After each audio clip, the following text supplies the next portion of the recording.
दोस्तों नमस्कार, कैसे हैं आप सभी का सुकून एफएम चैनल पर हार्दिक स्वागत है। आज हम अपनी नई कहानी द साइलेंट मिलेनियर शुरू करने जा रहे हैं। अगर आप लोग पहली बार हमारे चैनल के साथ जुड़े हैं तो चैनल को सब्सक्राइब जरूर कर लें और ज़्यादा से ज़्यादा कहानी को शेयर जरूर करें। चलिए आज की नई कहानी करते हैं शुरू। मुंबई की चिलचिलाती धूप और उमस भरी गर्मी, माथे से टपकता पसीना और पीठ पर लदा एक भारी बैग। अर्जुन मुंबई यूनिवर्सिटी का एक होनहार स्टूडेंट था, लेकिन उसकी किस्मत उसके दिमाग से ज्यादा तेज नहीं थी। उसकी दुनिया बुक्स और पार्ट टाइम नौकरियों के बीच सिमट गई थी। सुबह 6 बजे अखबार बांटना, फिर 8 बजे कॉलेज जाना और दोपहर में कॉलेज की लाइब्रेरी में पढ़ना, क्योंकि उसके पास किताबें खरीदने के पैसे भी नहीं थे। और शाम को जोमेटो या स्विगी जैसी डिलीवरी कंपनी के लिए खाना पहुंचाना। उसकी जिंदगी मानो एक कभी न खत्म होने वाली दौड़ थी, जहां फिनिश लाइन कभी दिखाई नहीं देती थी। आज का दिन अर्जुन के लिए बड़ा खास दिन था। आज रिया का जन्मदिन था। रिया, जिसका नाम सोचते ही अर्जुन की सारी थकान मिट जाती। रिया कॉलेज की सबसे सुंदर लड़कियों में से भी एक थी। अर्जुन और रिया पिछले 2 साल से रिलेशन में थे। कॉलेज के बाकी लड़के अक्सर हैरान होते थे कि रिया जैसी हाई प्रोफाइल दिखने वाली लड़की अर्जुन जैसे साधारण और गरीब लड़के के साथ क्यों है। अर्जुन को लगता था कि वो उसका सच्चा प्यार है, जो रिया को उससे बांधे हुए है। उसने हमेशा सोचा था कि रिया उसकी गरीबी नहीं, बल्कि उसका दिल और उसकी मेहनत देखती है। आज अपनी शिफ्ट जल्दी खत्म करके अर्जुन एक ज्वेलरी शॉप के बाहर खड़ा था। उसकी जेब में पिछले 6 महीनों की सेविंग्स थी। उसने अपने कई रातें भूखे रहकर गुजारी थी, कई बार बस की जगह पैदल चलकर पैसे बचाए, सिर्फ इसलिए ताकि आज वो रिया को एक गोल्ड पेंडेंट गिफ्ट कर सके। ये पेंडेंट बहुत महंगा भी नहीं था।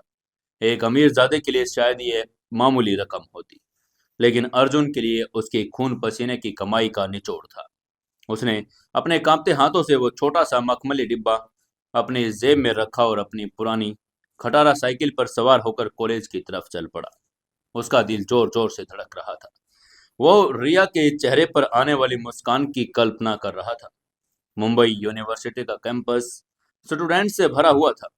अर्जुन ने अपनी साइकिल स्टैंड पर लगाई और पसीने से भीगी शर्ट को ठीक करने की कोशिश की। उसके जूते भी घिसे हुए थे। शर्ट का रंग भी फीका पड़ चुका था, लेकिन उसकी आंखों में एक अलग ही चमक थी। उसने अपना फोन निकाला। स्क्रीन भी टूटी हुई थी और उसने रिया को कॉल किया। आगे से कंप्यूटर जनरेटर आवाज आई। जिस नंबर पर आप संपर्क करना चाहते हैं वो अभी व्यस्त है। अर्जुन ने एक बार फिर ट्राई किया, फिर से वही जवाब। उसने सोचा शायद वो क्लास में होगी या दोस्तों के साथ बिजी होगी। वो कैंटीन की तरफ बढ़ा जहां वो अक्सर मिला करते थे। जैसे वो कैंटीन में पहुंचा उसने देखा, कैंटीन में रिया की बेस्ट फ्रेंड स्नेहा बैठी हुई थी। अर्जुन को देखते ही स्नेहा के चेहरे पर एक अजीब सा भाव आ गया, जैसे वो उसे देखकर खुश नहीं थी, बल्कि उसे तरस आ रहा हो। अर्जुन ने हाँफ कर उससे पूछा, स्नेहा, रिया कहाँ है? मैंने उसे 10 बार कॉल किया लेकिन वो उठा नहीं रही। तुम्हें पता है क्या? वही स्नेहा अपनी कॉफी के कप से खेलती रही। उसने नजरें चुरा कर कहा, अर्जुन, रिया आज कॉलेज नहीं आई। उसकी तबीयत ठीक नहीं है। उसकी बात सुनते ही अर्जुन के चेहरे पर चिंता की लकीरें उभर आई। उसने घबरा कर पूछा, क्या तबीयत खराब है? उसने मुझे क्यों नहीं बताया? मैं उसे अभी हॉस्टल जाकर आता हूँ। तभी स्नेहा ने रोक कर कहा, नहीं, शायद थोड़ी ज्यादा ही तेजी से। फिर उसने बात को संभाल कर कहा, ओ, मतलब वो सो रही है। उसने कहा कि कोई भी उसे डिस्टर्ब मत करे, इसलिए तुम उसे शाम को कॉल कर लेना। उसकी यह हड़बड़ाहट देखकर अर्जुन को कुछ अजीब लगा। स्नेहा की आवाज में वो बात नहीं थी जो सच बोलते वक्त होती है, लेकिन प्यार इंसान को अंधा बना देता है। और अर्जुन भी उस अंधेपन का शिकार था। उसने सिर हिलाया और वहां से जाने लगा। तभी उसकी नजर स्नेहा के फोन पर पड़ी, जो टेबल पर रखा था, और उस पर एक इंस्टाग्राम नोटिफिकेशन आया। Riya queen tag you in the story the grand empire hotel. Arjun के कदम ठिठक गए। द ग्रैंड एम्पर होटल, ये मुंबई का सबसे महंगा 5 स्टार होटल था। वो सोच में पड़ गया कि अगर रिया बीमार है और हॉस्टल में सो रही है, तो वो 5 स्टार होटल में क्या कर रही है? अगर वो वहां पर है तो स्नेहा झूठ क्यों बोल रही है? अर्जुन का दिल जोरों से धड़कने लगा। एक अनजाना सा डर उसके सीने में घर कर गया। उसने स्नेहा से कुछ नहीं कहा। वो चुपचाप वहां से निकला, लेकिन अपने रूम की तरफ नहीं, बल्कि द ग्रैंड एम्परर होटल की तरफ। होटल के बाहर का नजारा ही अर्जुन की दुनिया से अलग था। यहाँ मर्सिडीज, बीएमडब्ल्यू और ओडी जैसी गाड़ियों की लाइन लगी थी। वैलेट पार्किंग वाले सूट बूट में गाड़ियां पार्क कर रहे थे। अर्जुन जब अपनी पुरानी साइकिल लेकर गेट पर पहुंचा, तो सिक्योरिटी गार्ड ने उसे दूर से ही हाथ हिलाकर रोक कर कहा, हे छोटू, इधर कहाँ घुस रहा है? डिलीवरी गेट पीछे है, उधर से जा। गार्ड ने अर्जुन के कपड़ों को देखकर उसे डिलीवरी बॉय समझ लिया था। तभी अर्जुन ने साइकिल रोकी और गार्ड के पास जाकर कहा, मैं कुछ डिलीवरी करने नहीं आया, मुझे अंदर किसी से मिलना है। उसकी बात सुनकर गार्ड ने उसे ऊपर से नीचे तक देखा। उसकी फटी हुई जीन्स, पसीने से लथपथ सस्ती शर्ट, धूल से सने जूते देखकर गार्ड हंसने लगा। फिर उसने अर्जुन का मजाक उड़ाकर कहा, अरे भाई, ये द ग्रैंड एम्परर है, कोई धर्मशाला नहीं। यहाँ अंदर जाने के लिए या तो मेंबरशिप चाहिए या रिजर्वेशन। तो तेरे पास क्या है, साइकिल की चाबी? उस गार्ड की बात सुनकर उसके पास खड़े दूसरे गार्ड भी हंसने लगे। ये देखकर अर्जुन को इंसल्ट महसूस हुई, लेकिन उसका मकसद बड़ा था। वो कैसे भी करके रिया से मिलना चाहता था, इसलिए उसने रिक्वेस्ट करके कहा, प्लीज प्लीज भाई, मेरी दोस्त अंदर है, मुझे बस एक बार उसे देखना है, वो ठीक है या नहीं है। लेकिन आगे से गार्ड ने डंडा दिखाकर उसे फटकार कर कहा, है, भाग जा यहाँ से, वरना हम पुलिस को बुला लेंगे। उसकी धमकी सुनकर अर्जुन पीछे हट गया, लेकिन उसने हार नहीं मानी। वो होटल की दीवार के किनारे किनारे चला, झाड़ियों के पीछे छिपकर देखने लगा। होटल का मेन गेट कांच से बना था। वहां की लॉबी साफ दिखाई दे रही थी। तभी एक चमचमाती हुई रेड पोर्श गाड़ी होटल के पोर्च में आकर रुकी। गाड़ी का दरवाजा खुला और उसमें से एक लड़का उतरा। उसने अरमानी सूट पहना हुआ था, आंखों पर लाखों का चश्मा और हाथ में रोलेक्स घड़ी चमक रही थी। वो विकी था, मुंबई के सबसे अमीर बिल्डर का बेटा, कॉलेज का सबसे बिगड़ा हुआ रईस जादा। विकी हमेशा अर्जुन का मजाक उड़ाता था, क्योंकि अर्जुन स्कॉलरशिप पर पढ़ता था।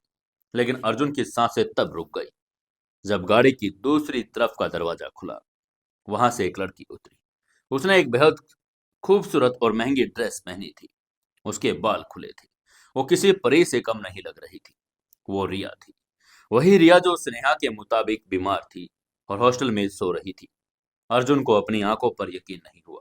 उसे लगा कि कैसे किसी ने उसके सीने पर हथौड़े से वार किया हो। वहीं वो सुन सा खड़ा रहा। उसने देखा कि विक्की ने अपनी गाड़ी की चाबी एक वेटर की तरफ फेंकी और फिर रिया की कमर में हाथ डालकर उसे अपने करीब खींच लिया। आगे से रिया ने कोई विरोध नहीं किया। इसके विपरीत वो खिलखिलाकर हंसी और उसने विकी के गाल पर किस कर लिया।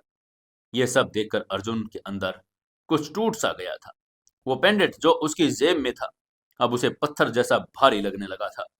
उसका प्यार और उसकी मेहनत, उसकी भूखी रातें, सब कुछ एक मजाक बनकर रह गया था। गुस्सा, बेइतिहास सा गुस्सा और दर्द। अर्जुन ने अपनी सुध बुध खो दी।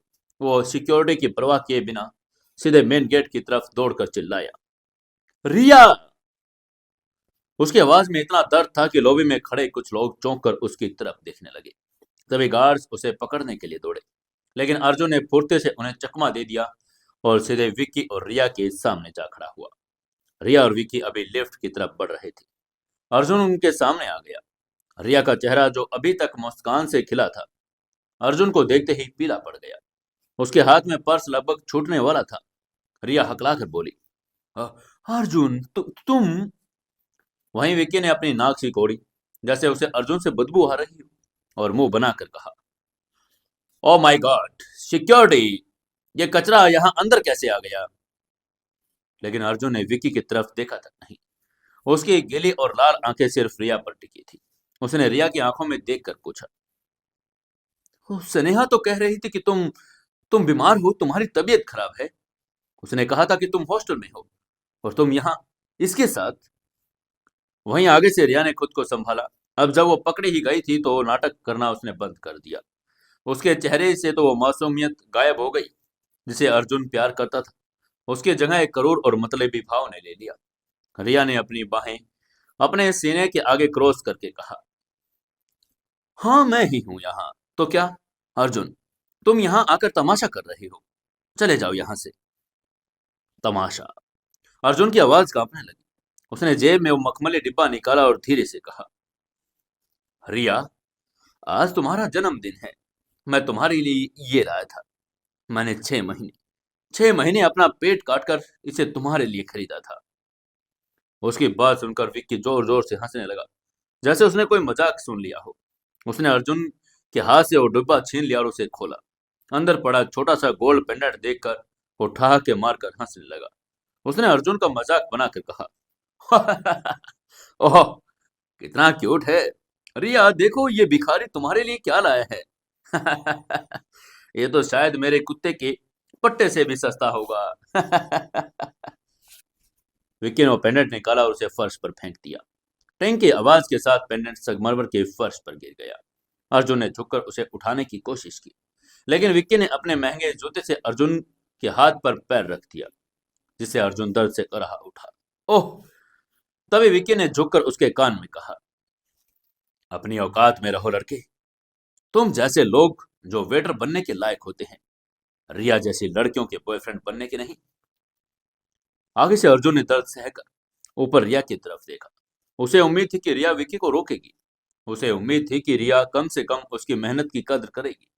लेकिन रिया ने जो कहा, उसने अर्जुन की आत्मा को छलनी कर दिया। रिया ने ठंडी आवाज में उसकी तरफ देखकर कहा, ओह अर्जुन, विकी सही कह रहा है। तुम अच्छे लड़के हो, लेकिन अच्छाई और प्यार से पेट नहीं भरता। मुझे एक अच्छी लाइफ चाहिए, लग्जरी लाइफ, ब्रांडेड कपड़े चाहिए, वर्ल्ड टूर चाहिए। विकी मुझे ये सब दे सकता है, और तुम मुझे क्या दे सकते हो? वड़ा पाव और बस के धक्के, बस। उसकी बात सुनकर अर्जुन की आंखों में आंसू बह निकले। उसने सिसक कर कहा, रिया, मैंने मैंने तुमसे सच्चा प्यार किया था रिया। उसकी बात सुनकर आगे से रिया ने हिकारत में कहा, हो प्यार? प्यार एक एक्सपायरी डेट के साथ आता है अर्जुन, और हमारे प्यार की डेट कब की खत्म हो चुकी हो। तुम एक गरीब फटीचर लड़के हो, तुम्हारा कोई फ्यूचर भी नहीं है। मैं अपनी पूरी जिंदगी गरीबी में रहकर नहीं बिताना चाहती। विकी मुझे वो सब दे सकता है जो तुम सपने में सोच भी नहीं सकते। इसलिए प्लीज प्लीज मेरा पीछा छोड़ दो और अपने जैसे किसी लड़की को ढूंढो। उसकी बात पूरी होते ही होटल की लॉबी में सन्नाटा छा गया। लोग तमाशबीन बनकर ये सब देख रहे थे। एक गरीब लड़के का दिल टूटता हुआ देखना अमीरों के लिए शायद एक अच्छा एंटरटेनमेंट था। तभी विक्की ने अपनी जेब से कुछ कड़क नोट निकाले, 5-5 100 के नोट, और अर्जुन के मुंह पर दे मारे। नोट हवा में उड़कर अर्जुन के चारों तरफ उड़ गए। तभी विक्की ने हंसकर कहा, ये ले मेरी तरफ से कुछ पैसे, इसे रख ले और जाकर अपने लिए कुछ ढंग के कपड़े खरीद लेना। अब निकल यहाँ से, इससे पहले कि मैं तुम्हें धक्के मरवा कर यहाँ से निकलवाऊं। ये कहकर विकी ने रिया का हाथ थाम लिया और उसकी तरफ देखकर मुस्कुरा कर कहा, चलो बेबी। उसको देखकर मेरा मूड खराब हो रहा है। वहीं रिया ने एक बार भी मुड़कर अर्जुन की तरफ देखा नहीं। वो विकी के साथ लिफ्ट की तरफ बढ़ गई। देखते ही देखते लिफ्ट का दरवाजा भी बंद हो गया। रिया और अर्जुन की आंखों से ओझल हो गई थी। अर्जुन अभी भी घुटनों के बल फर्श पर बैठा रहा। उसके चारों तरफ पैसे बिखरे थे, लेकिन वो खुद को इतना गरीब महसूस कर रहा था जितना पहले कभी नहीं हुआ। विक्की के जूते की छाप उसके हाथ पर छप गई थी, लेकिन उससे ज्यादा गहरा घाव उसके दिल पर था। तभी सिक्योरिटी गार्ड्स उसके चारों तरफ आकर खड़े हो गए। उन्होंने अर्जुन को बाहों में पकड़कर घसीटकर बाहर का रास्ता दिखाकर कहा, चल बाहर, दोबारा यहां दिखना मत। उन्होंने उसे बारिश से गीली सड़क पर धक्का दे दिया। अर्जुन कीचड़ में गिर गया। बाहर बारिश अब तेज हो चुकी थी। वह वहीं सड़क किनारे बैठा रहा और भीगता रहा। उसके आंसू बारिश के पानी में मिल गए। आज उसे अपनी गरीबी से नफरत हो रही थी। उसे अपनी ईमानदारी से भी नफरत होती जा रही थी।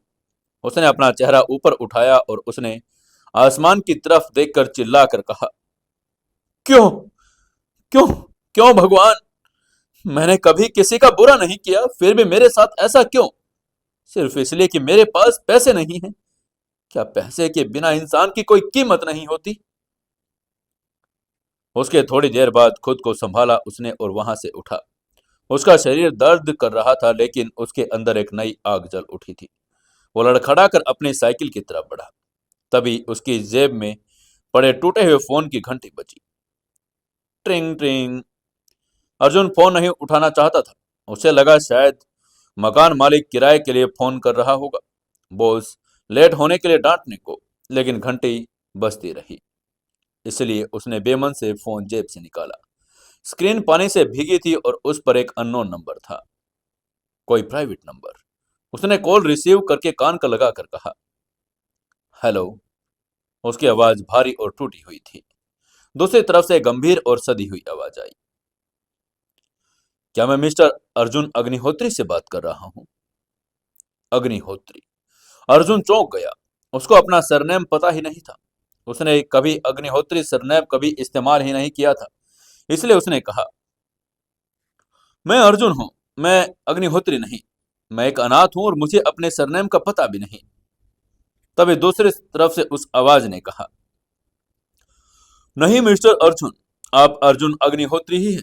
मैं जगदीश अग्निहोत्री परिवार का चीफ लीगल एडवाइजर बोल रहा हूं। हमें आपको ढूंढने में 20 साल लग गए।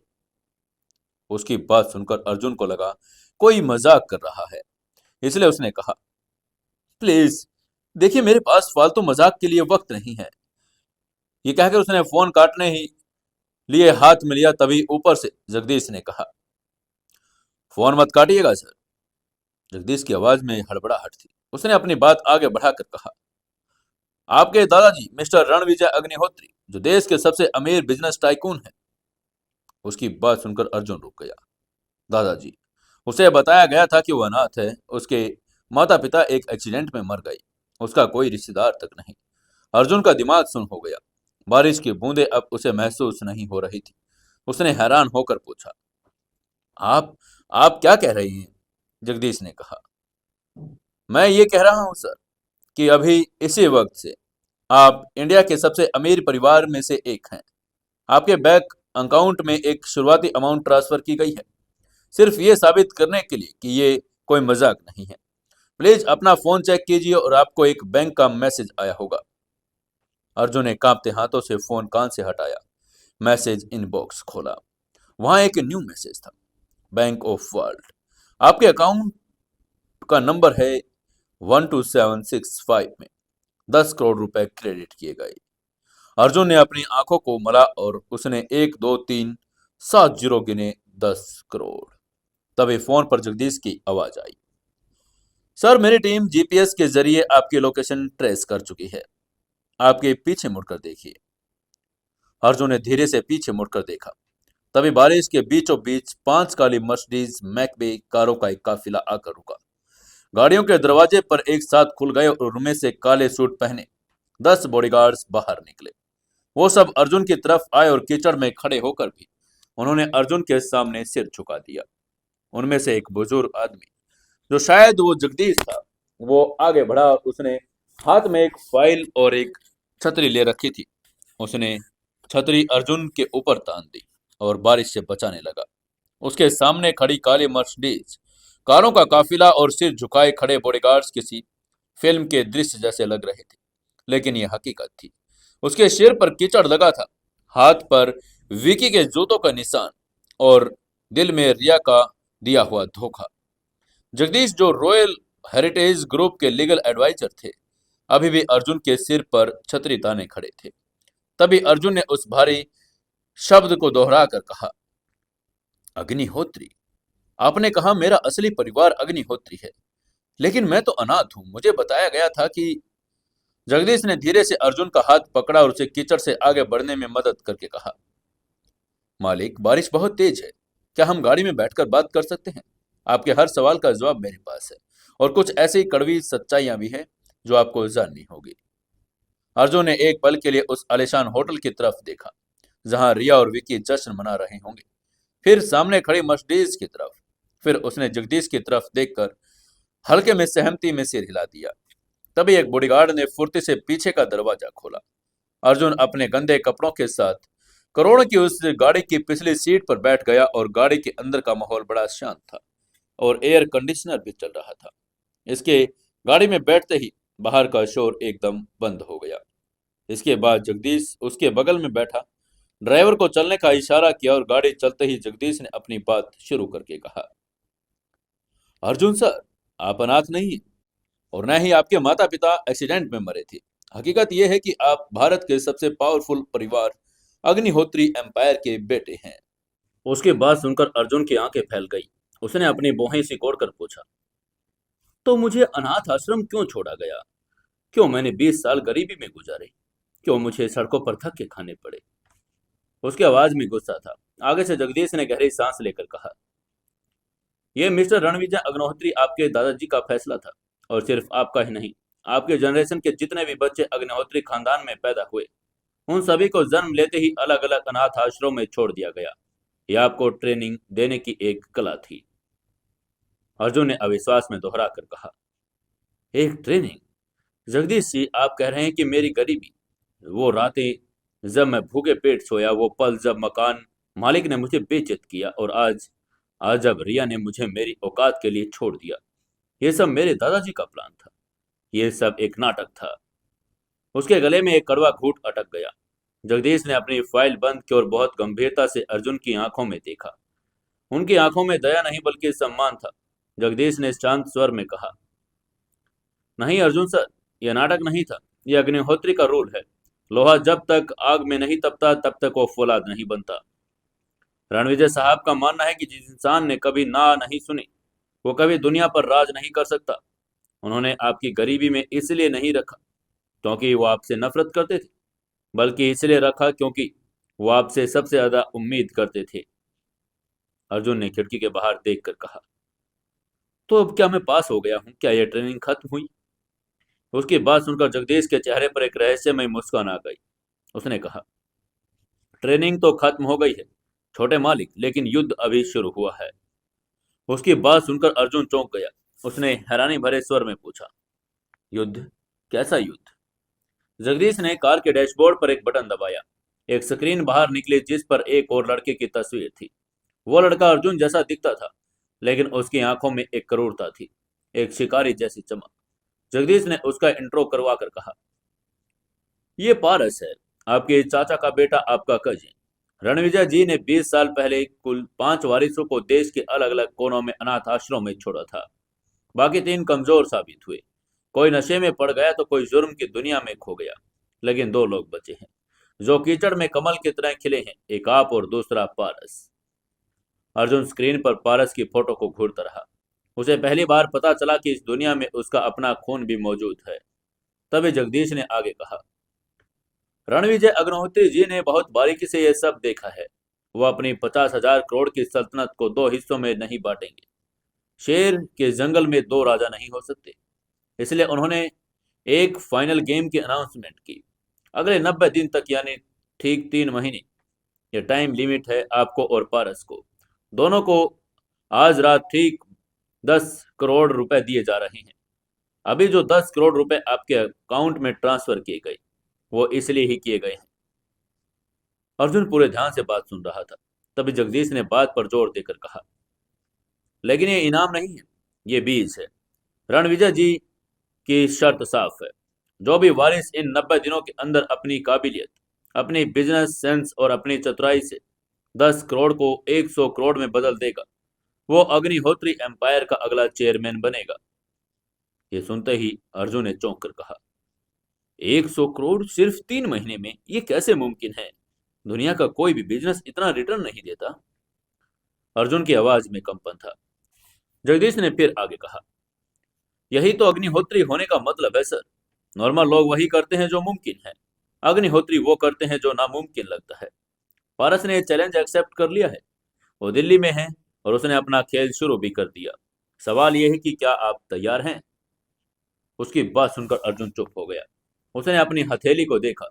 उस पर अभी भी विकी के जूतों की गंध लगी थी। उसे रिया के वो शब्द याद आए, तुम एक फटीचर हो अर्जुन, तुम्हारा कोई फ्यूचर नहीं।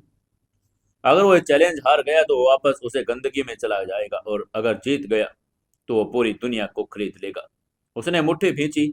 उसकी आंखों में डर गायब हो गया।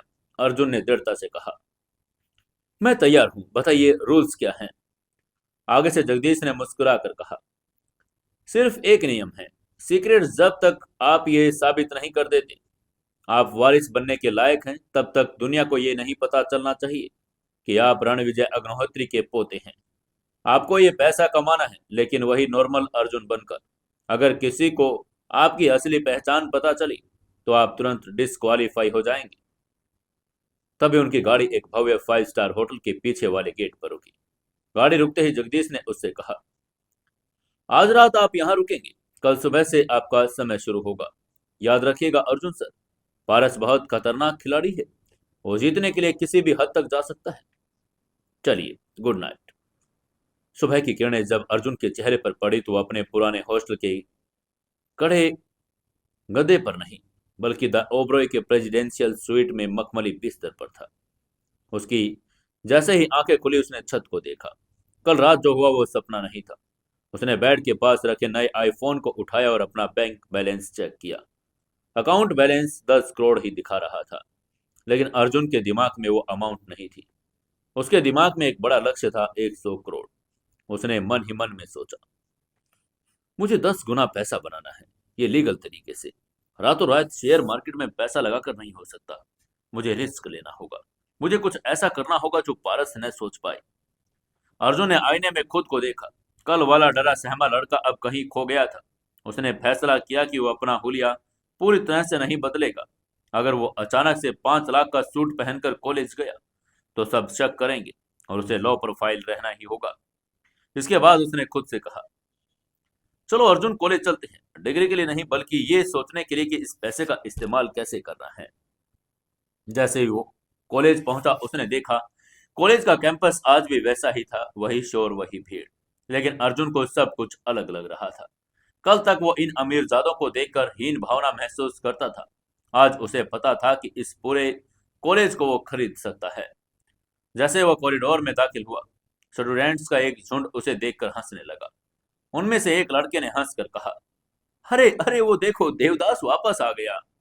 तभी एक और लड़के ने उसका मजाक बनाकर कहा, ओह तुमने सुना, वो कल विकी ने उसे पूरे होटल में कीचड़ में लहलाया था। इसके बाद एक के ऊपर एक तंज कसकर उसने कहा, अरे रिया ने सही किया यार, इस भिखारी के साथ वो रहकर क्या कर लेती, क्या फ्यूचर है इसका। लेकिन अर्जुन ने किसी की बात की तरफ नहीं देखा। उसका ध्यान कहीं और ही था। उसका दिमाग एक कैलकुलेटर की तरह चल रहा था। 10 करोड़ स्टार्टअप फंडिंग नहीं, उसमें साल लग सकते हैं। क्रिप्टो बहुत वोलाटाइल है। कमोडिटी ट्रेडिंग शायद। तभी कैंटीन के पास उसे रिया और विकी मिले। ये होना ही था। विकी एक टेबल पर बैठा अपनी नई स्पोर्ट्स गाड़ी की चाबी घुमा रहा था। रिया उसके बगल में बैठी हंस रही थी। जैसे ही उन्होंने अर्जुन को देखा सन्नाटा छा गया। विकी खड़ा हो गया। उसने अर्जुन को नीचा दिखाकर कहा, ओह वाह भाई, मान गए तेरी हिम्मत को।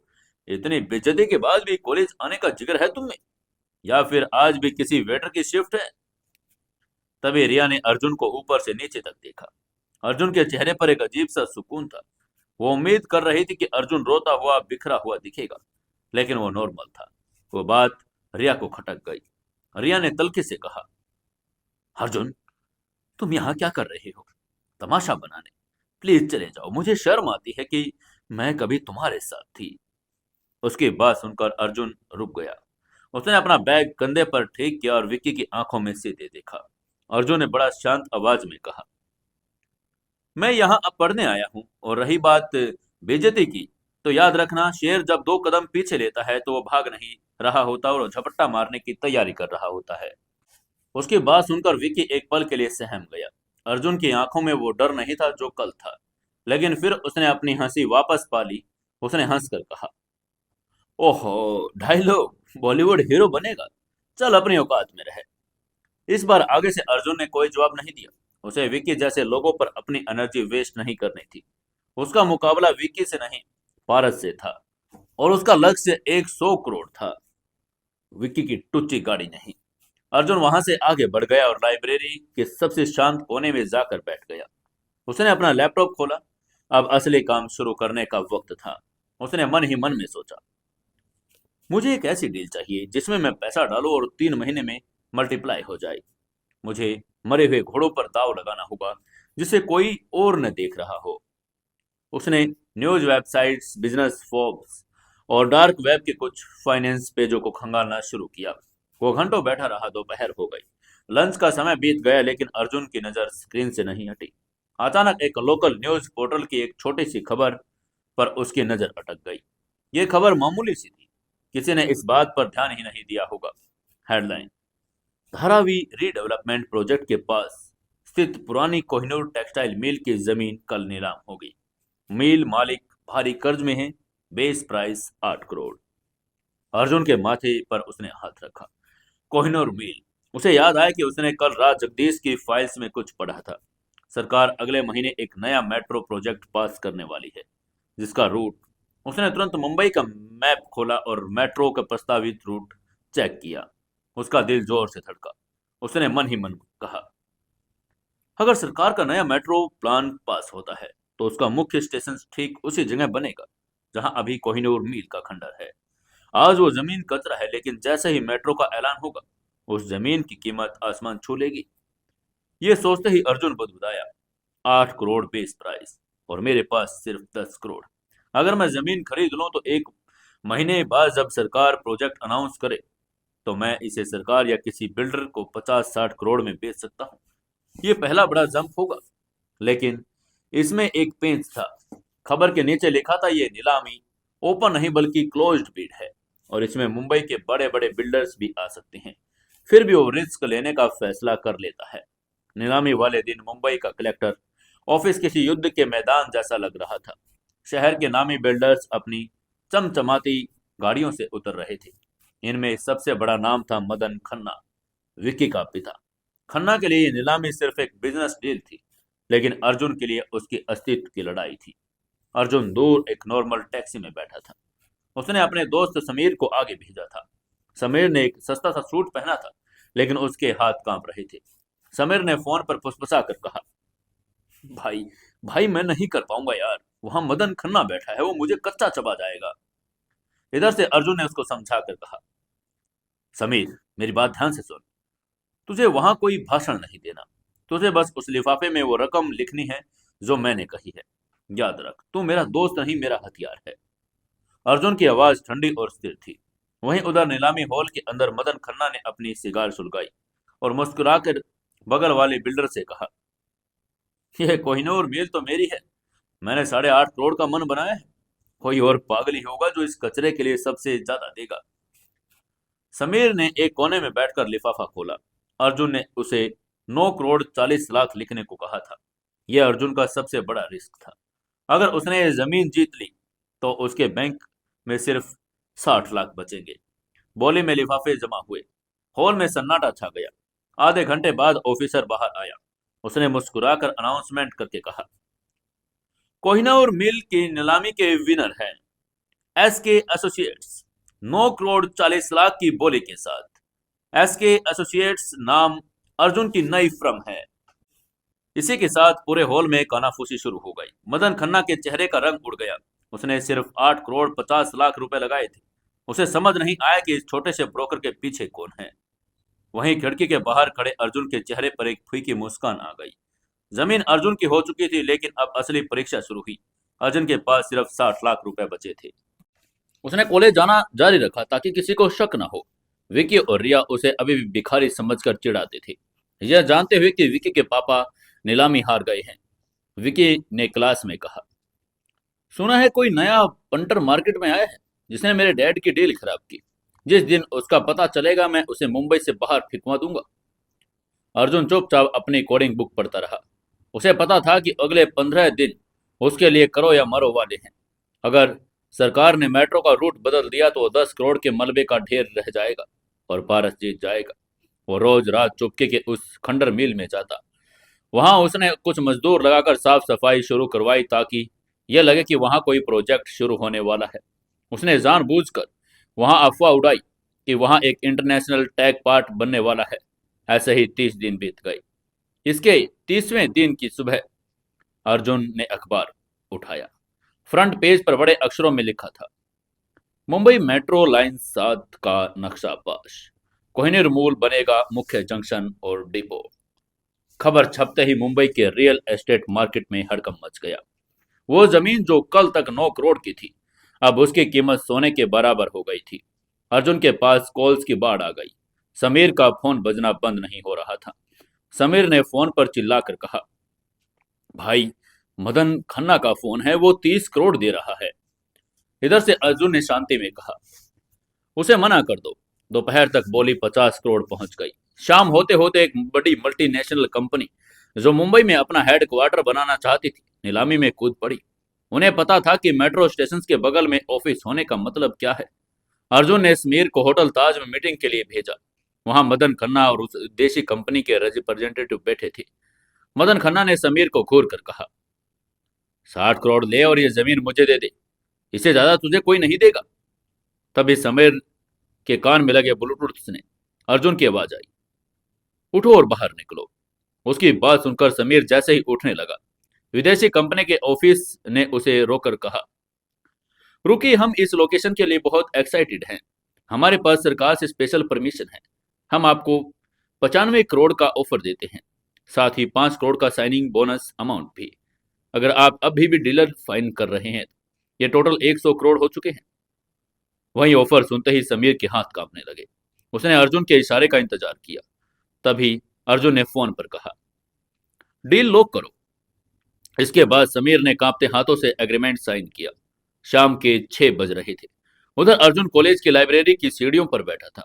उसके फोन पर एक नोटिफिकेशन आया, बैंक ऑफ वर्ल्ड, आपके खाते में 100 करोड़ रुपए क्रेडिट हुए। टोटल अमाउंट 100 करोड़ 60 लाख रुपए। यह मैसेज पढ़ते ही अर्जुन की आंखों में नमी आ गई। उसने 30 दिनों में वो कर दिखाया था जो नामुमकिन था। उसने न सिर्फ पैसे कमाए बल्कि अग्निहोत्री होने का पहला सबूत भी दे दिया था। तभी लाइब्रेरी की छत से एक परछाई बाहर निकली। वो मिस्टर जगदीश थे। उनके हाथ में एक टैबलेट था और जिस पर अर्जुन का लाइव बैलेंस दिख रहा था। जगदीश ने सिर झुकाकर कहा, बधाई हो मिस्टर अर्जुन अग्निहोत्री, आपने अपनी काबिलियत का 10% साबित कर दिया। आपने 100 करोड़ रुपए का आंकड़ा छू लिया, जबकि पारस अभी 40 करोड़ पर अटका है। तभी अर्जुन ने उससे पूछा, क्या अब मैं अपनी असली पहचान बता सकता हूं? उसकी नजरों में अब रिया और विकी के लिए बदला लेने की आग थी। लेकिन आगे से जगदीश ने उसे चेतावनी देकर कहा, शर्त याद रखी सर, 100 करोड़ सिर्फ एक पड़ाव है। अगली शर्त के मुताबिक आपको इस अंपायर का शिखर छूना है। लेकिन हाँ, अब आपके पास इतनी ताकत है कि आप परछाई बनकर भी अपनी बर्बादी का बदला ले सकते हैं। जगदीश की बातें सुनकर अर्जुन की आंखों में एक अजीब सी चमक आ गई। उसने एक गहरी सांस ली और लाइब्रेरी की सीढ़ियों से नीचे उतरकर जगदीश के सामने खड़ा हो गया। रात की ठंडी हवा चल रही थी, लेकिन अर्जुन के अंदर एक जीत की गर्मी थी। जगदीश ने अपने टैबलेट पर कुछ टाइप किया और फिर अर्जुन की आंखों के अंदर देखकर बहुत गंभीरता से कहा, अर्जुन सर, दादाजी यानी मिस्टर रणविजय अग्निहोत्री आपकी इस पहली जीत से बड़े खुश हैं। उन्होंने कहा कि शेर के बच्चे ने शिकार करना सीख लिया है। लेकिन जगदीश ने अपनी बात पर जोर देकर कहा, जंगल का राजा बनने के लिए सिर्फ शिकार करना काफी नहीं होता, पूरे जंगल को संभालना भी आना चाहिए। इसलिए आज रात से एक बहुत बड़ा बदलाव होने जा रहा है। उसकी बात सुनकर अर्जुन ने कंफ्यूजन में पूछा, बदलाव? कैसा बदलाव? तभी जगदीश ने अदब से झुककर कहा, बधाई हो छोटे मालिक, आज रात 12 बजे से अग्निहोत्री परिवार का पूरा मुंबई बिजनेस आपके हवाले किया जाता है। कंस्ट्रक्शन, मीडिया, शिपिंग और एक्सपोर्ट इंपोर्ट, मुंबई में अग्निहोत्री ग्रुप का जो भी कारोबार है उसके शैडो सीईओ अब आप हैं। बिना आपकी मर्जी के अब मुंबई के बिजनेस में एक पत्ता भी नहीं हिलेगा। उसकी बात सुनकर अर्जुन के हाथ कांपने लगे।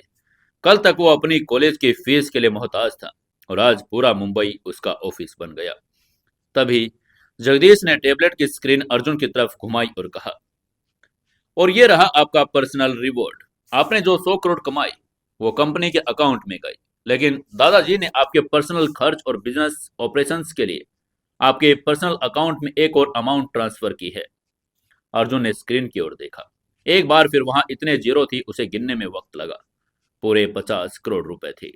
जगदीश ने मुस्कुराकर कहा, 50 करोड़ रुपए, ये रकम सिर्फ आपकी है। आप इसे जैसे चाहें इस्तेमाल कर सकते हैं, लेकिन असली तोहफा ये नहीं है सर। जगदीश ने एक फोल्डर निकाला। ये एक प्रॉपर्टी के ट्रांसफर के पेपर्स थे। प्रॉपर्टी का नाम पढ़ते ही अर्जुन की सांसें रुक गई। उसकी मुट्ठी अपने आप खिंच गई। माथे पर पसीने की बूंदें आ गई। पेपर्स में लिखा था, owner name Arjun Agnihotri, property the grand emperor hotel, Mumbai. Arjun ने अविश्वास में जगदीश की तरफ देखकर हैरानी से कहा, द ग्रैंड एम्परर, वही होटल जहां। आगे से जगदीश ने उसकी बात पूरी करके कहा, जी हाँ सर, वही होटल जहां 30 दिन पहले आपको धक्के मारकर बारिश में बाहर भिजवा दिया गया था। वही होटल जहां उस गार्ड ने आपकी साइकिल का मजाक उड़ाया। और वही होटल जहां रिया और विक्की ने आपके प्यार का तमाशा बनाया था। आज रात से उस होटल के हर एक कमरे, हर एक ईंट और वहां काम करने वाले हर एक एम्प्लॉय सब आपके हैं। आप उस होटल के मालिक हैं। अर्जुन की आंखों के सामने वो मंजर घूम गया। कीचड़, बारिश, विकी की हंसी, रिया के कड़वे शब्द। उसके चेहरे पर एक कड़वी मुस्कान तैर गई। उसने मुस्कुराकर कहा, मतलब मैं अब वहां जा सकता हूं? तभी जगदीश ने कहा, आप वहां जा नहीं सकते सर, बल्कि आप वहां राज कर सकते हैं। लेकिन ठहरिए। जगदीश का सवर अचानक सख्त हो गया। वो एक कदम आगे बढ़ा और उसने अर्जुन के फटे हुए जूते और पसीने से भीगी शर्ट की तरफ इशारा करके चेतावनी से कहा, रणविजय जी की एक और सख्त शर्त है। आपको मुंबई का ताज मिल गया है, दौलत मिल गई है और वो होटल भी मिल गया, लेकिन आपकी दिखावटी दुनिया में कुछ नहीं बदलेगा। ये सुनते ही अर्जुन ने हैरानी से पूछा, मतलब? जगदीश ने साफ लहजों में कहा, मतलब ये कि आप अभी भी उसी खटारा साइकिल पर चलेंगे। आप अभी भी ये फटी हुई जींस और मैली कुचेली शर्ट पहनेंगे। दुनिया के लिए आप अब भी वही फटीचर, गरीब, लाचार अर्जुन हैं, जिसे विक्की भिखारी कहता है। आपको अपनी पहचान अभी भी छुपानी पड़ेगी। अर्जुन को गुस्सा आने लगा। उसने चिल्लाकर कहा, लेकिन क्यों? जब मेरे पास सब कुछ है तो मैं ये गरीबी का नाटक क्यों करूं? अब मैं अभी जाकर विक्की के मुंह पर पैसे मारना चाहता हूं।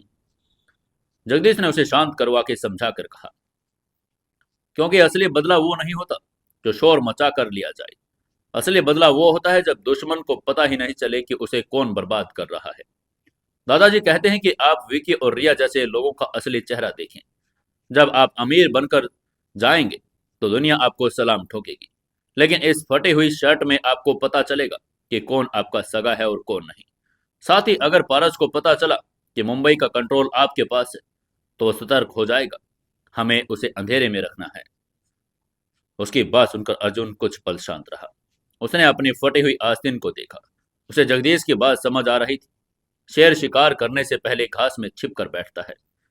अर्जुन ने ठंडी आंख भरकर कहा, ठीक है, मैं तैयार हूं। मैं ये मुखौटा पहनने के लिए तैयार हूं, लेकिन बिजनेस कैसे संभालूंगा? कॉलेज, पढ़ाई और फिर ये सब मैं अकेला कैसे करूंगा? उसकी बात सुनकर जगदीश ने अपनी घड़ी देखी और मुस्कुराकर कहा, आप अकेले नहीं हैं सर। आपकी मदद के लिए एक स्पेशल असिस्टेंट को अपॉइंट किया गया है। वो कल सुबह ठीक 9 बजे आपके कॉलेज के पास पुराने बस स्टॉप पर आपसे मिलेगी। वो न सिर्फ आपकी सेक्रेटरी होगी, बल्कि आपकी ढाल भी। उसे आपके और अग्निहोत्री परिवार के बारे में सब पता है। वो आपके हर काम को अंजाम देगी ताकि आप पर कोई शक न करे। जगदीश ने गाड़ी का दरवाजा खोला और जाने से पहले आखिरी बार मुड़कर कहा, एक बात और सर, कल आप द ग्रैंड एम्परर होटल जा सकते हैं। वेश बदल कर नहीं, बल्कि मालिक बनकर नहीं, एक वेटर की नौकरी मांगने के लिए।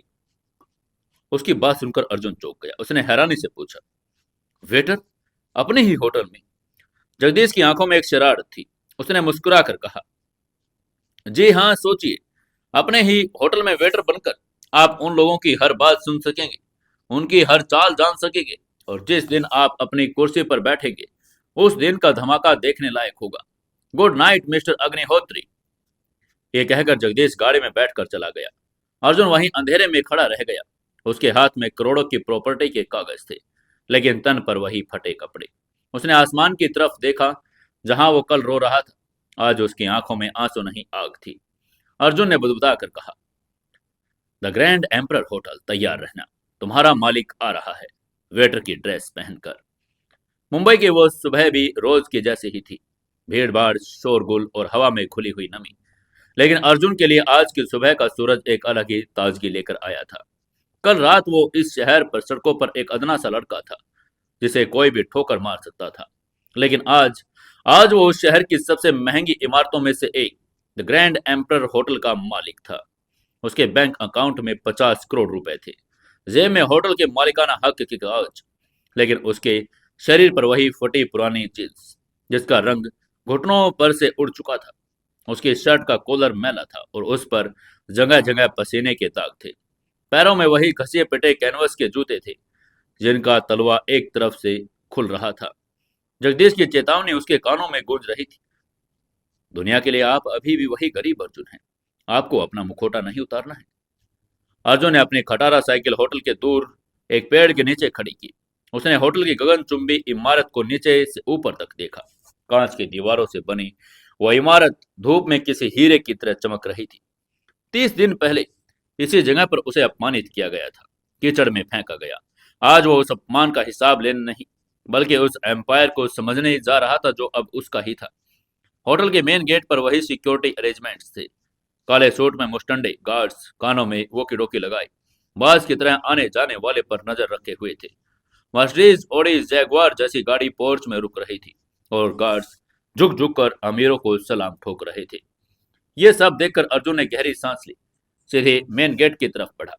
उसके चाल में एक अजीब सा कॉन्फिडेंस था जो कपड़ों से मेल नहीं खा रहा था।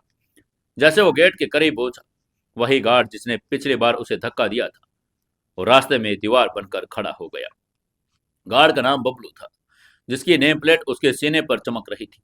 बबलू ने अर्जुन को ऊपर से नीचे तक देखा और उसका चेहरा घृणा से सिकुड़ गया।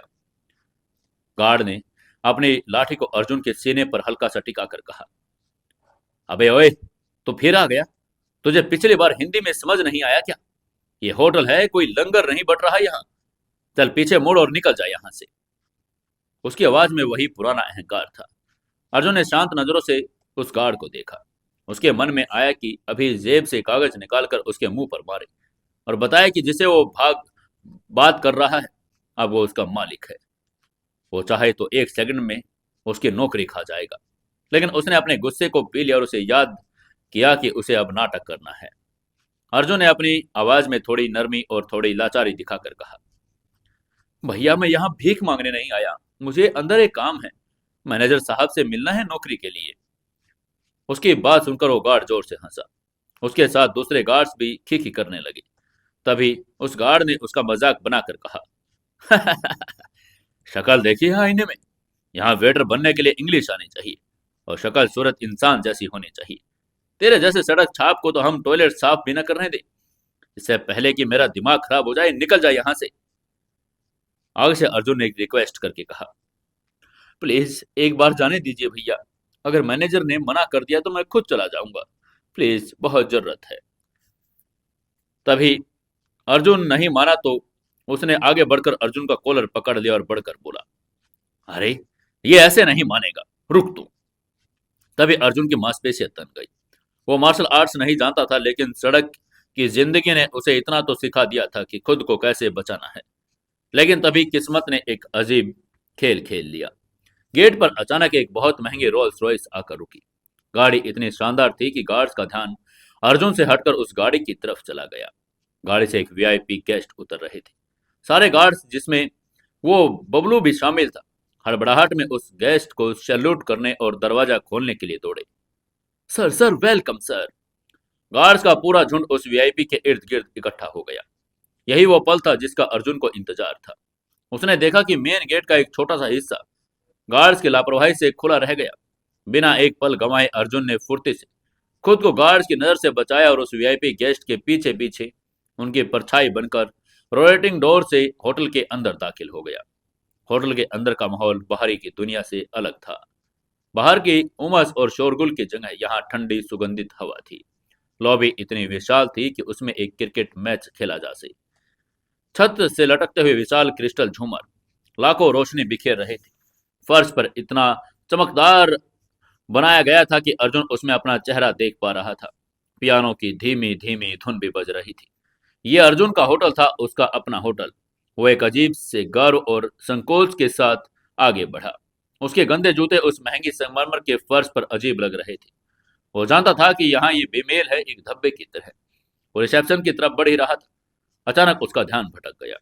लॉबी की चकाचौंध में देखने में इतना मग्न था कि सामने से आ रही एक लड़की को देख नहीं पाया। उफ! एक जोरदार टक्कर हुई। अर्जुन हड़बड़ा गया।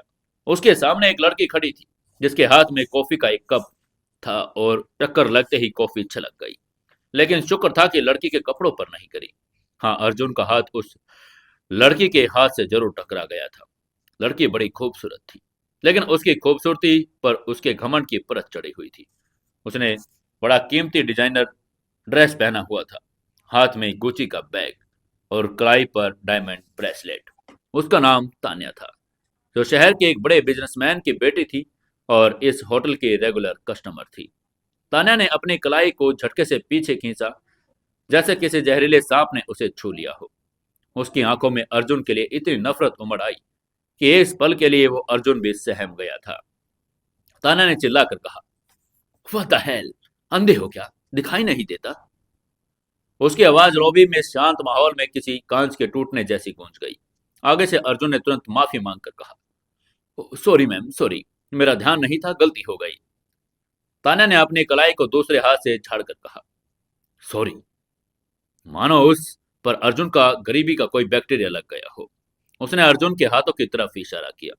अर्जुन के हाथ में जो साइकिल की चैन ठीक करने की वजह से काले हो गए थे, नाखूनों में मिट्टी फंस गई थी। तान्या की गोरी और मैनिक्योर की हुई त्वचा के बिल्कुल करीब थे। तान्या ने नाक मुंह सिकोड़ कर कहा, उफ, जस्ट लुक एट यू, तुम्हारे हाथ कितने गंदे हैं, तुमने मुझे छुआ कैसे? पता नहीं कौन सी बीमारी लेकर घूम रहे हो, छी। उसके बाद सुनकर अर्जुन ने अपने हाथ पीछे खींच लिए। उसने अपनी पेट में पीछे छुपा लिए। उसे शर्मिंदगी महसूस हुई, लेकिन साथ ही गुस्सा भी आया। उसने सफाई देने की कोशिश करके कहा, मैम मैम, मेरे हाथ गंदे हैं क्योंकि मैं काम करता हूँ। ये सिर्फ ग्रीस है, कोई बीमारी नहीं। आगे से तान्या ने उसे डांट कर कहा, शट अप। अब तक लॉबी में मौजूद कई लोगों का ध्यान उनकी तरफ था। तभी तान्या ने जोर से आवाज लगाई, manager, manager, where is the manager? Hotel की मैनेजर मानसी, जो पास में रिसेप्शन पर कुछ निर्देश दे रही थी, दौड़ती हुई वहां आई। मानसी एक बहुत प्रोफेशनल लड़की थी, लेकिन उसका प्रोफेशनलिज्म सिर्फ अमीरों के लिए था। वो हमेशा टिप टॉप रहती थी और चेहरे पर एक कृत्रिम मुस्कान छिपाए रखती थी। मानसी ने आते ही तान्या से पूछा, क्या हुआ मैम, कोई प्रॉब्लम? तान्या ने उंगली उठाकर अर्जुन की तरफ इशारा करके कहा, मानसी, ये क्या तमाशा है? ये गंदा सा आदमी अंदर कैसे आ गया? इसने मुझे धक्का दिया, मुझे अपने गंदे हाथों से छुआ। Do you know who I am? अगर मेरे डैड को पता चला कि तुम्हारे होटल में सिक्योरिटी इतनी ढीली है कि कोई भी भिखारी अंदर घुसकर गेट्स को परेशान करेगा, तो वो इस होटल में आना तो दूर, इसे बर्बाद कर देंगे। उसकी बात सुनते ही मानसी ने मुड़कर अर्जुन को देखा। अर्जुन को देखते ही मानसी के चेहरे का रंग उड़ गया। एक 5 स्टार होटल की लॉबी में फटी जींस और पसीने से बदबू मारती शर्ट पहने एक लड़का खड़ा होना होटल की प्रीमियम इमेज का एक बदनुमा दाग था। मानसी का पारा 7वें आसमान पर पहुंच गया। उसने अर्जुन पर चिल्लाकर कहा, तुम्हें अंदर किसने आने दिया? सिक्योरिटी, सिक्योरिटी कहां मर गई? तभी अर्जुन ने मानसी से बात करने की कोशिश करके कहा, मैम, मैं बस डायरेक्टर साहब से मिलना चाहता था, मैं कोई भिखारी नहीं, मैं यहाँ काम। लेकिन इससे पहले कि वो बात पूरी कर पाता, मानसी ने उसे बीच में काट कर कहा, चुप हो जाओ, एकदम चुप। तुम्हारी हिम्मत कैसे हुई अपना मुंह खोलने की? अपनी औकात देखी है? ये द ग्रैंड एम्परर है। यहाँ लोग लाखों खर्च करके क्लास और स्टैंडर्ड के लिए आते हैं, तुम्हारी फटी हुई शक्ल देखने के लिए नहीं। अगर तुम्हारे जैसे लोग यहाँ घूमेंगे तो हमारी रेपुटेशन का क्या होगा? कौन सा अमीर आदमी यहाँ आना चाहेगा जहां उसे ऐसे सड़क छाप लोग टकराने पड़ेंगे? मानसी की बात अर्जुन के दिल में चुभ गई। वो अपनी ही प्रॉपर्टी में खड़ा था और उसे ही रेपुटेशन का पाठ पढ़ाया जा रहा था। उसे लगा कि चिल्लाकर कह दे, मानसी, जिसे तुम सड़क छाप कह रही हो, वो तुम्हारी सैलरी साइन करने वाला है। लेकिन उसने फिर भी खुद को रोक लिया, ये परीक्षा की घड़ी थी। तभी तान्या ने आग में घी डालकर कहा, एग्जैक्टली मानसी, देखो इसे, इसमें बदबू आ रही है। मुझे तो घिन आ रही है यहाँ खड़े होने में भी। इसे अभी के अभी बाहर फेंकवाओ, वरना मैं सोशल मीडिया पर डालूंगी कि ग्रैंड एम्परर अब झग्गी झोपड़ी वालों का अड्डा बन गया है। यह धमकी मानसी के लिए काफी थी। उसने अपना वॉकी डॉकी निकाला और चिल्लाई, सिक्योरिटी अलर्ट, लॉबी में एक घुसपैठिया है, इमीडिएटली आओ और इसे बाहर निकालो। ये सब देखकर अर्जुन सहम गया और वो समझ गया था कि अब बातों से काम नहीं चलेगा। अगर गार्ड्स आ गए तो उसे घसीट कर बाहर फेंक देंगे, शायद पुलिस के हवाले कर दे। उसे किसी भी हाल में डायरेक्टर के ऑफिस तक पहुंचना था। जगदीश ने बताया था कि डायरेक्टर का कैबिन लॉबी के पीछे ग्राउंड फ्लोर पर अंत में है। अर्जुन ने समय बिताने के लिए कहा, देखिए मैम, आप गलत समझ रही हैं। जबकि उसकी नजर भागने का रास्ता खोज रही थी, तभी दूर से 3-4 भारी भरकम गार्ड्स दौड़कर आए। उनमें बबलू भी था, जिसके हाथ में वही लाठी थी और चेहरे पर गुस्सा। उसने चिल्लाकर कहा, अरे वो रहा, पकड़ो उसे। ये देखते ही अर्जुन ने एक पल भी नहीं गंवाया। उसने मानसी और तान्या की तरफ देखा। माफ करना, लेकिन मुझे अंदर जाना होगा। और इससे पहले कि कोई कुछ समझ पाता, अर्जुन ने एक तेज दौड़ लगा दी। मानसी उसको रोकने की कोशिश करके चिल्लाई, हे रुको। वहीं अर्जुन लॉबी के बीचों बीच से भागा। वहां गेस्ट के सोफों को फांदता हुआ बड़े बड़े गमलों के पीछे से निकलकर आगे बढ़ गया। गार्ड्स उसके पीछे दौड़ रहे थे। लॉबी में अफरा तफरी मच गई। वेटर अपनी ट्रे लेकर साइड में हो गए और कुछ मेहमान डरकर चीख पड़े। तब एक गार्ड ने चिल्लाकर कहा, अरे वो उधर गया, लिफ्ट की तरफ। अर्जुन जानता था कि उसके पास लिफ्ट का इंतजार करने का वक्त नहीं। तभी उसने एक दरवाजा देखा जिस पर स्टाफ ओनली लिखा हुआ था। उसने होटल के डॉक्यूमेंट्स में होटल का नक्शा देखा था। उसे पता था कि यह रास्ता किचन से होते हुए सीधे एग्जीक्यूटिव विंग की तरफ जाता है। अर्जुन ने दरवाजा धक्का देकर खोला और अंदर घुस गया। गार्ड्स भी उसके पीछे घुसे, लेकिन अर्जुन किचन की संकरी गलियों से तेजी से भाग रहा था। वहां सैफ और जलते हुए चूल्हों के बीच से जिग जैग करता हुआ निकल रहा था। तभी किसी ने चिल्लाकर कहा, अरे पकड़ो इसे, जाने मत देना। पीछे से आवाज आ रही थी। उधर अर्जुन एक सर्विस कॉरिडोर से निकला। सामने एक बड़ा सा शीशे का दरवाजा था, जिस पर सुनहरे अक्षरों में लिखा था, डायरेक्टर्स कैबिन, मिस्टर ओबरॉय। और यही उसकी आखिरी मंजिल थी। लेकिन दरवाजे के बाहर एक सिक्योरिटी गार्ड खड़ा था। अर्जुन को लगा कि वो फंस गया है। पीछे से भागते हुए गार्ड्स के कदमों की आवाजें करीब आ रही थी और सामने भी गार्ड खड़ा था। तभी अर्जुन ने अपनी जेब से वो फोल्डर थोड़ा बाहर निकाला जो जगदीश ने उसे दिया था। उसने पूरी हिम्मत जुटाई और अपनी चाल धीमी करके, सांसों को काबू करके, पूरे कॉन्फिडेंस के साथ उस गार्ड की तरफ बढ़ा। उसने गार्ड की आंखों में आंखें डालकर एक रईस की तरफ हुक्म देकर कहा, क्या मिस्टर ओबरॉय अंदर है? हटो, मुझे उनसे कोई अर्जेंट काम है। उसकी आवाज में इतना अधिकार था कि गार्ड एक पल के लिए भ्रमित हो गया। उसे लगा कि शायद ये कोई खास आदमी है जो भेष बदल कर आया है। गार्ड की इसी हिचकिचाहट का फायदा उठाकर अर्जुन ने दरवाजे का हैंडल घुमाया। दरवाजा लॉक नहीं था। अर्जुन तेजी से अंदर घुसा और अंदर से कुंडी लगा दी। धाड़ धाड़ धाड़। अगले ही पल दरवाजे पर मुक्के बरसने लगे। खोलो खोलो, बाहर निकलो। उस गार्ड की भी आवाज आ रही थी। अर्जुन ने दरवाजे के पीछे सटाकर एक गहरी सांस ली। उसका दिल तेजी से धड़क रहा था। पसीना माथे से टपक रहा था। उसने धीरे से अपनी आंखें खोली और सामने देखा। कैबिन शानदार था। साउंड प्रूफ होने के कारण बाहर का शोर एकदम कम हो गया था। कमरे में सन्नाटा था। सामने एक विशाल ओक की लकड़ी की मेज थी, जिसके पीछे एक अधेड़ उम्र के व्यक्ति बैठे थे। वो मिस्टर ओबरॉय थे, होटल के डायरेक्टर, और वो अपनी फाइलों में बिजी थे। लेकिन अचानक अपने कमरे में घुसे किसी को देखकर वो चौंक गई। मिस्टर ओबरॉय ने अपना चश्मा नीचे किया और गुस्से में अर्जुन को देखकर पूछा, तुम कौन हो और मेरे ऑफिस में इस तरह घुसने की तुम्हारी हिम्मत कैसे हुई? सिक्योरिटी कहाँ है? ये कहकर मिस्टर ओबरॉय ने इंटरकॉम के लिए हाथ बढ़ाया। बाहर से अभी भी दरवाजा तोड़ने की कोशिश हो रही थी। सर, सर आप ठीक हैं? हम दरवाजा तोड़ रहे हैं। मानसी की आवाज भी सुनाई दे रही थी। तभी अर्जुन मेज के पास गया। उसने ना तो हाथ जोड़े और न ही गिड़गिड़ाया। अपनी जेब से वो पावर ऑफ अटॉर्नी और प्रॉपर्टी के डॉक्यूमेंट्स निकाले और धीरे से मिस्टर ओबरॉय के सामने मेज पर रख दिए। अर्जुन ने अपनी सांसों को सामान्य करके बड़ी शांत और भारी आवाज में कहा, मिस्टर ओबरॉय, सिक्योरिटी को बुलाने की जरूरत नहीं है और बाहर जो लोग दरवाजा तोड़ रहे हैं उन्हें भी रोक दीजिए। मिस्टर ओबरॉय का गुस्सा सातवें आसमान पर था। उन्होंने चिल्लाकर कहा, तुम मुझे ऑर्डर दोगे? एक फटे हाथ लड़का मुझे ऑर्डर देगा? ये कहकर वो इंटरकॉम का बटन दबाने ही वाला था कि उसकी मेज पर जो उसने कागज रखे थे उस पर नजर पड़ गई। सबसे ऊपर एक लेटर हेड था, Agnihotri group of industries chairman office. ये देखते ही मिस्टर ओबरॉय का हाथ हवा में रुक गया। अग्निहोत्री ग्रुप, ये नाम सुनते ही बड़े बड़ों के पसीने छूट जाते थे। उन्होंने शक भरी नजरों से अर्जुन को देखा और फिर उन डॉक्यूमेंट्स को उठाया। जैसे जैसे पन्ने पलटते गए, उनके चेहरे के भाव बदलते गए। गुस्से की जगह अब हैरानी ने ले ली। हैरानी की जगह अविश्वास ने और अंत में अविश्वास की जगह डर ने ले ली थी। उन्होंने देखा कि होटल के मालिकाना हक का ट्रांसफर हो चुका है और नए मालिक का नाम था अर्जुन अग्निहोत्री। फिर उन्होंने नीचे देखा, जहां रणविजय अग्निहोत्री के असली साइन थे। कोई भी बिजनेसमैन उन साइनों को पहचानने में गलती नहीं कर सकता था। मिस्टर ओब्रॉय ने कांपते हाथों से कागज नीचे रखा।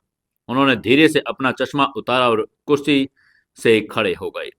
जिस लड़के को वो अभी पुलिस के हवाले करने वाले थे, वो लड़का अब उनका बोस था और उनका मालिक था। तभी दरवाजे का लॉक टूट गया। धाड़। दरवाजा खुला और बबलू, मानसी और 3-4 गार्ड्स अंदर गिरते गिरते घुसे। बबलू चिल्लाया, पकड़ दो इस साले को, और अर्जुन की तरफ लपका। मानसी भी हाफते हुए अंदर आई। उसने मिस्टर ओब्रॉय से माफी मांगकर कहा, mister Oberoi, I am sorry. ये पागल अंदर घुस आया, हम इसे अभी बाहर निकालते हैं। आप फिक्र मत कीजिए, पुलिस आ ही रही है।